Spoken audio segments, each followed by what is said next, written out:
welcome back. Well, good morning. Maybe I also need to say good afternoon or good evening. I'm not sure when are you going to watch this program, but no matter when are you watching this program, I hope you're going to enjoy today's lesson. Well, today we're going to move on to a new unit, and this unit is very different. We're going to talk about business reports. Well, as you know, the last few units we learned several different types of business letters. For example, order letter, request letter to establish business relationship. And even we talk about dealing with the complaints or dealing with the invitation. You accept invitation or reject invitation. We also learn how to apologize in customer services. Well, anyway, we learned so many different types of business letter, but now we're going to learn business reports. Well, 各位同学今天我们要进入一个新的一个单元。过去我们学了很多不同形态的商业书信，今天我们要学在商业里头的另外一种叫做商务报告。那老师觉得这是很多同学可能会觉得目前没有机会用得到，但是如果今天有同学你是在一个比较大型的公司，或者是你的顾客群是有外籍人士要用读英文的，那么这一单元的 business report 是为你预备的哈。我们首先在这个单元里头，我们要有3个讲次。那我们先来看今天的就是单元的 objectives。第一个 objectives is to introduce guidelines to write different types of business reports. 我们要学习在商务报告里头的几个基本的原则。The second objectives is to introduce things to be aware of when writing memo, minutes, and reports. 我们要介绍撰写备忘录、会议记录及商务报告时应该注意的事情。在最后一个 objectives is to introduce how to make a professional PowerPoint presentation. So 我们要学习这3个objectives. 那我们先来看，今天我们要进入到备忘录的撰写 memo writing. 我们来看今天的 chapter focus. Well, the first chapter focus is to learn the elements which should be included in a memo. 我们要学习撰写一封备忘录该包括的要素。And second chapter focus is to learn how to write a memo in different situations. 在不同的情况下学习怎么样写备忘录。同学们可能知道，在备忘录这样子的一个撰写，可能你不是很熟悉。那让老师今天用一个讲次的时间来教你们什么叫做备忘录，备忘录有多么的重要，以及它应该怎么撰写。备忘录通常呢是用在公司的内部，或者为了公司老板向同仁通知或宣布一些公司的政策程序的这种事务，可能这个 memo 只会发给某个特定的人，或是某个特定的部门，甚至是一群人。一封备忘录呢，最主要的它需要说明到底是写给谁，由谁而出，这个封备忘录的目的是什么，以及备忘录的日期。其实备忘录最重要的就是当公司到做最后什么决策的时候，可以 trace back to see if you have a memo to help you to understand or to confirm something. Now we are moving to memo layout. 我们来看一个 memo 的 layout 应该包含哪些。这个你看到的 memo 应该就是有公司的抬头，有 to， 有 from， 有 subject， 有 date。然后 memo 的撰写也是有salutation， 比如 Dear so and so 哈，然后结尾也是一样，跟书信的结尾差不多。但是在备忘录的这个主旨写信的这个body of a context 是不太一样的。我们来详细看这封 layout 里头应该包含些什么。首先应该包含identification of parties， 就是要说明这封信是由谁发出来的，以及是要 to 给谁。第二个 subject 也很重要 ，subject matter 就是主旨是什么。这封信的主旨你要很清楚的让大家都知道。同学学到现在大概知道，书信里头的主旨是不能少的，不管是一般的书信还是 email writing subject。Always important because people are very busy. So when you send them something to read, like a memo, like an email, like a letter, you better point it out what the subject is, so they can quickly deal with your message.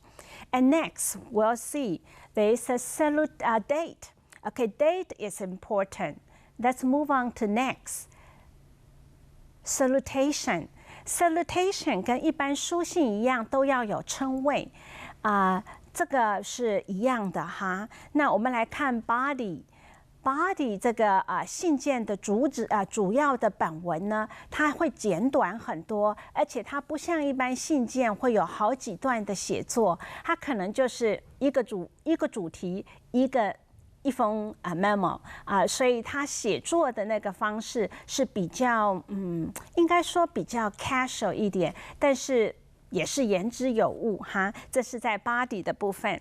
那接下来我们看 closing and signature。OK， 商业书信里头closing signature 都必须是要特别注意，不能失礼哈。Best regards 哈 Anna 哈谁写的？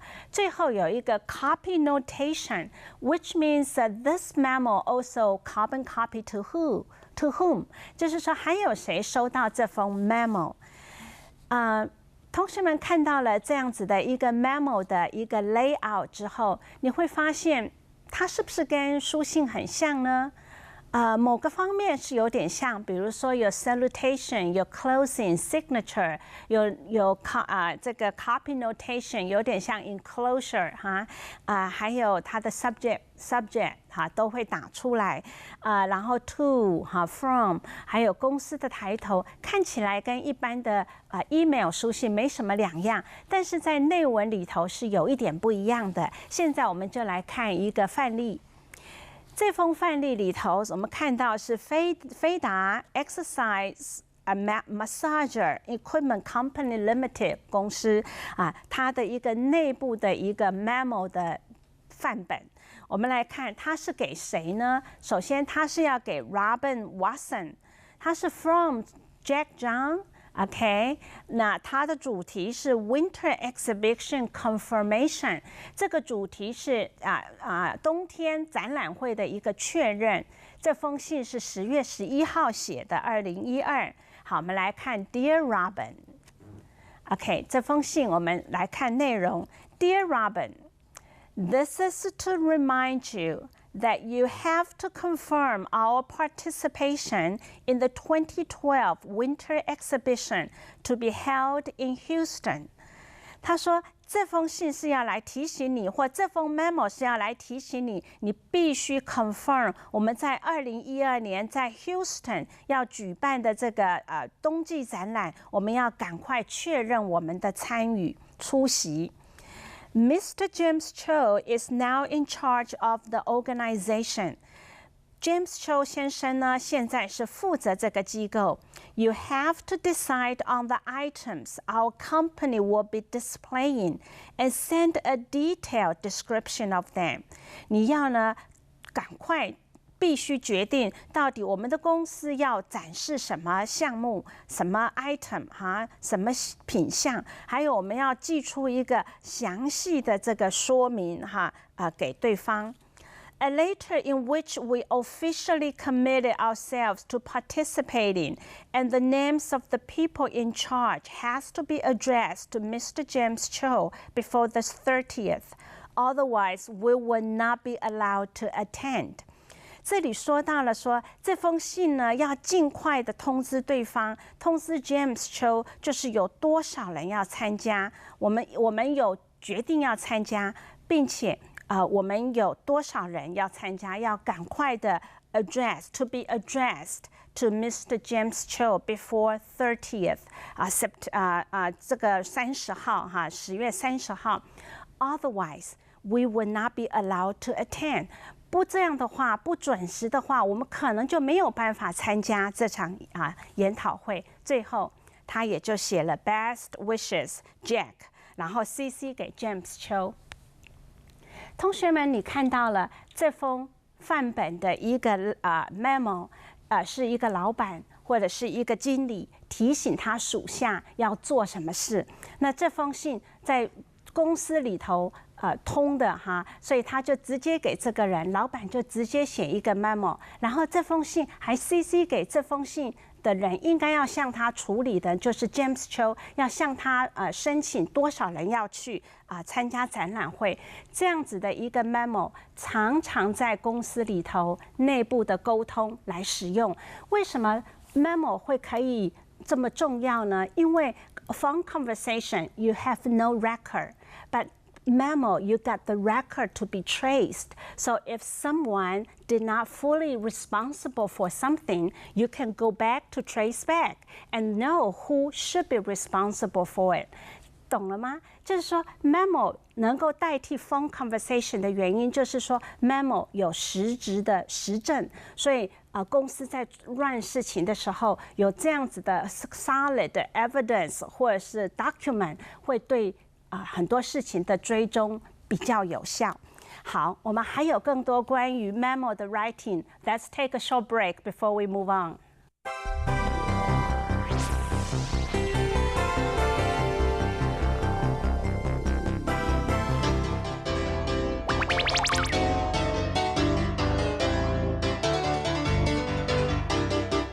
Okay, students, we're moving to check it out. In this section, I'm going to tell you in different situations what languages or what sentences, what keywords you can use.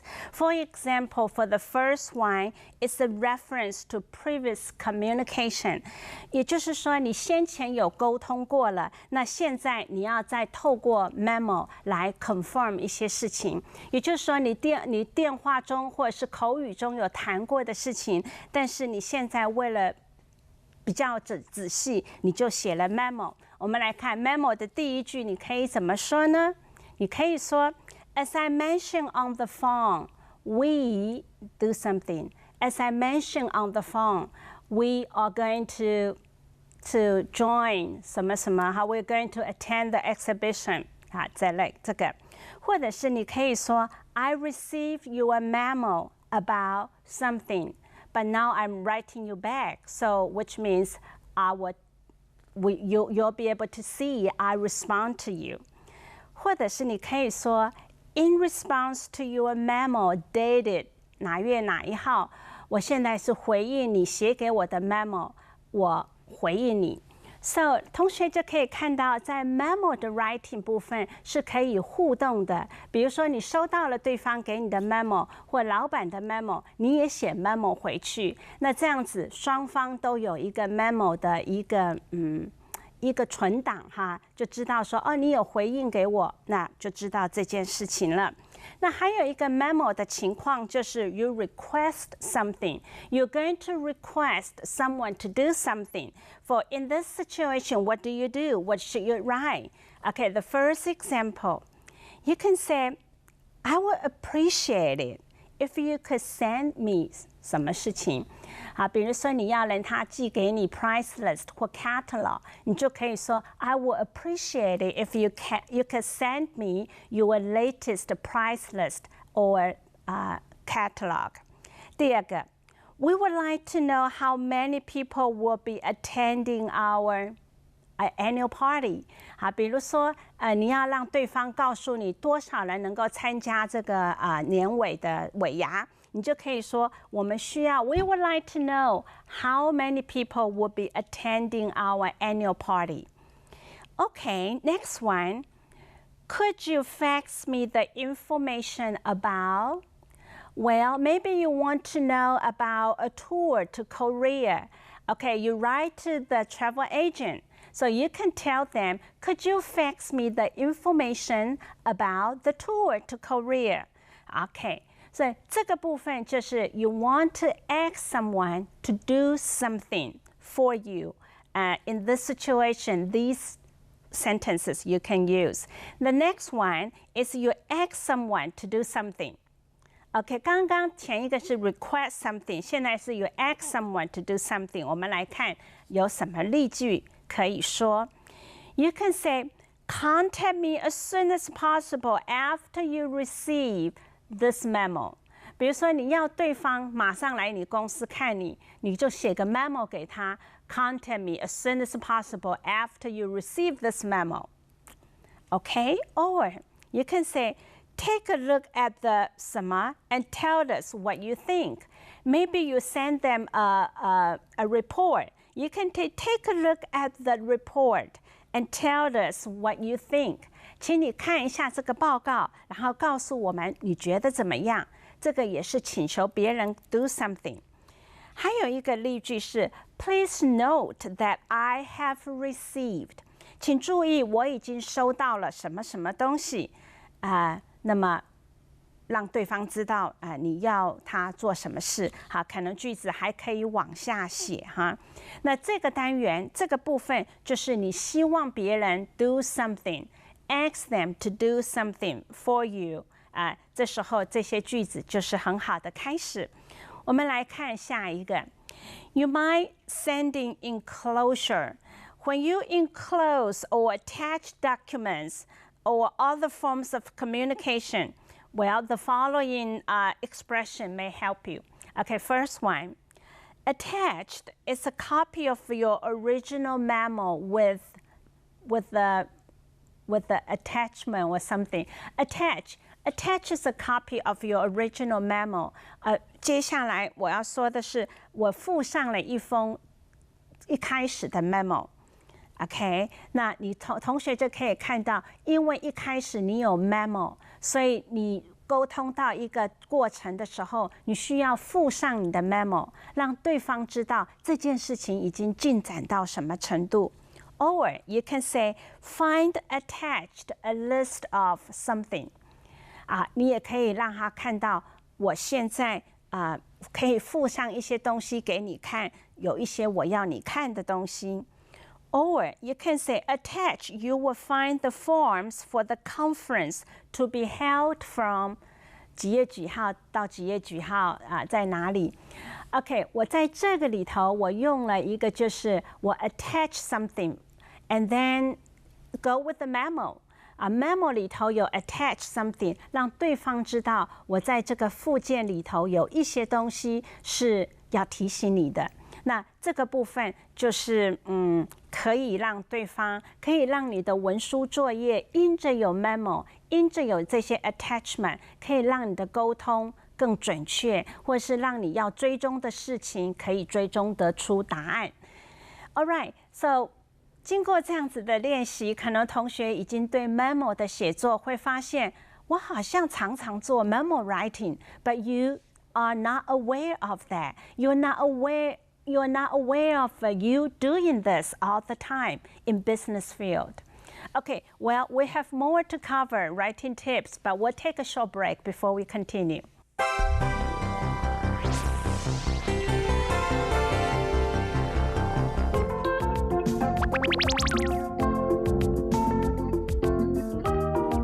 All right, students, welcome back. We're going to continue our writing tips.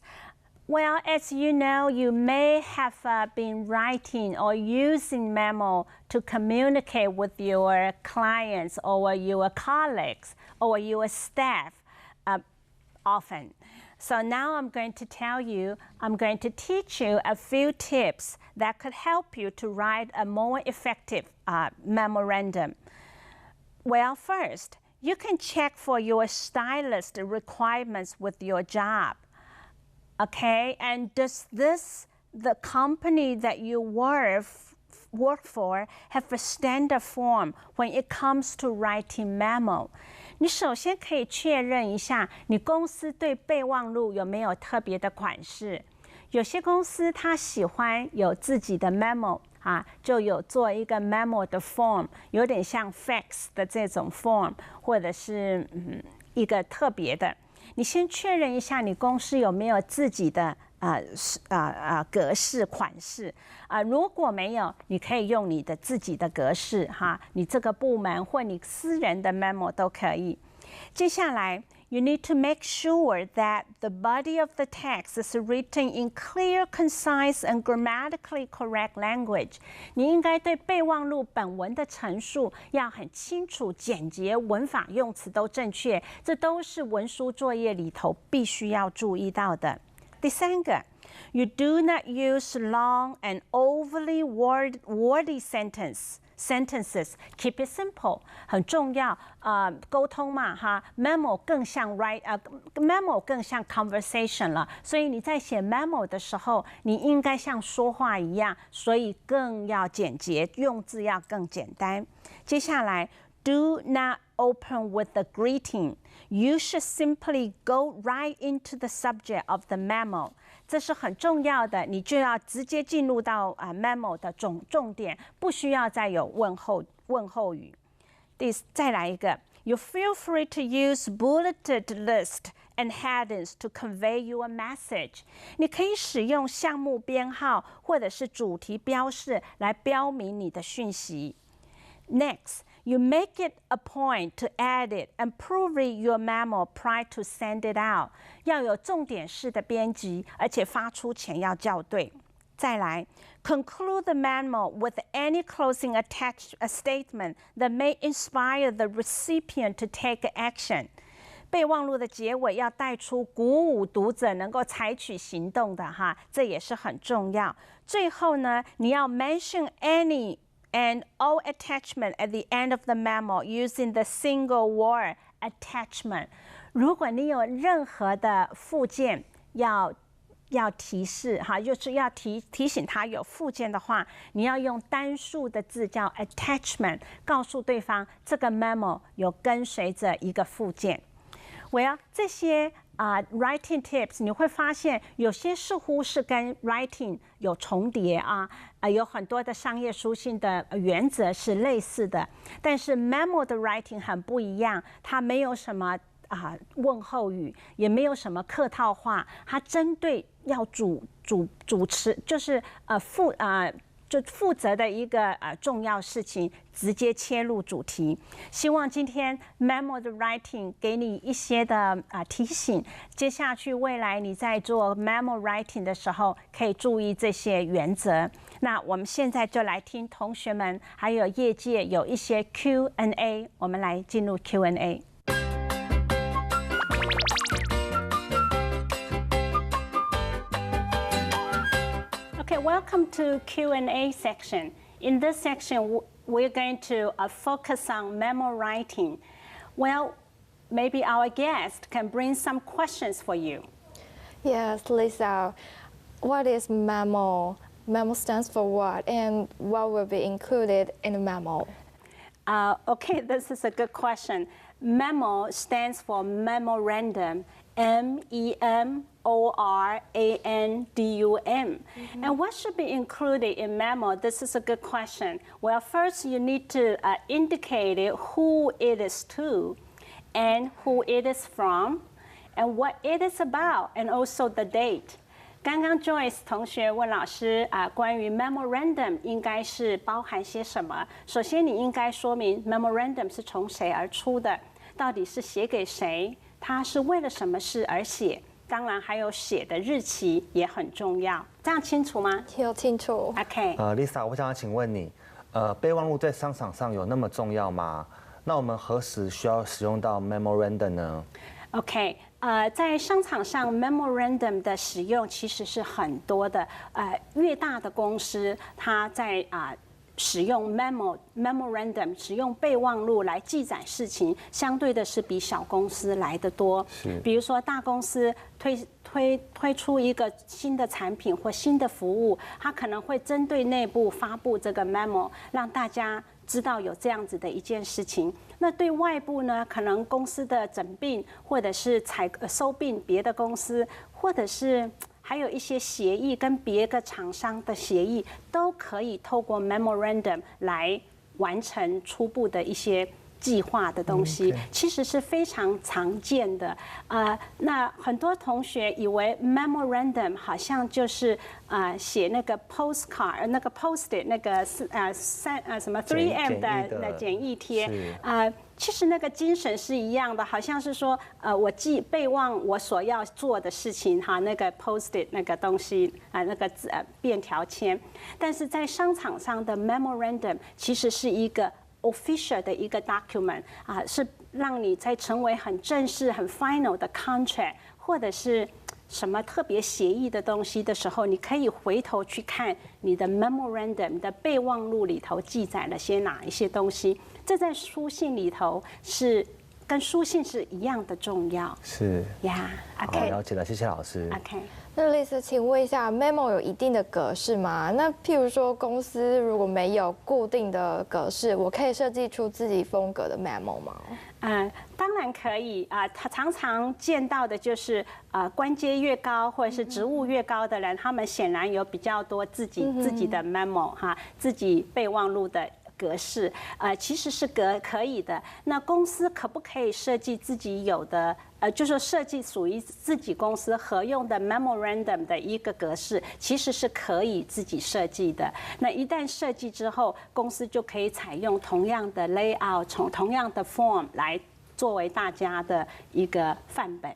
那在这一个讲次里头，我们也有特别提到 memo 的 layout， 那同学可以再回去参考老师在这个讲次里头所教的。哦，那老师，我再请问一下。memo 可以用彩色纸印吗？或是用有香味的纸来印制吗这个问题就好像同学问到说，memo 就是信件的纸纸张可不可以喷香水，可不可以有花色一样的答案就是比较不合适因为这是 business， 在 business 里头仍然比较希望它是 plain， 比较 professional looking，you know。还有一件事情就是 ，even it's a memorandum 备忘录，也不因为是备忘录的关系，它变得要写很冗长、很琐碎。其实它跟商用书信的原则是一样的，就是 keep it simple and short，keep it to the point，要简短，而且是正中主题。OK， 谢谢各位同学，谢谢2位同学提的问题。那今天的单元我们提到了 memorandum 的写作方式，希望对同学有帮助。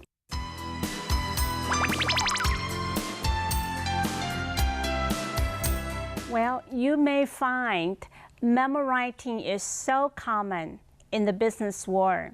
It is very common. You use it maybe more than you write a regular formal letter because you make contact with your colleagues or your staff. That is great because memo writing is really important because when you talk to someone to do something, it was just talking. You have no evidence that he has been told. So what you can do, memo writing can give you an evidence. So memo writing is important. Okay, that's all the time we have for today. I hope you enjoy it. Okay, come back next week. Bye-bye.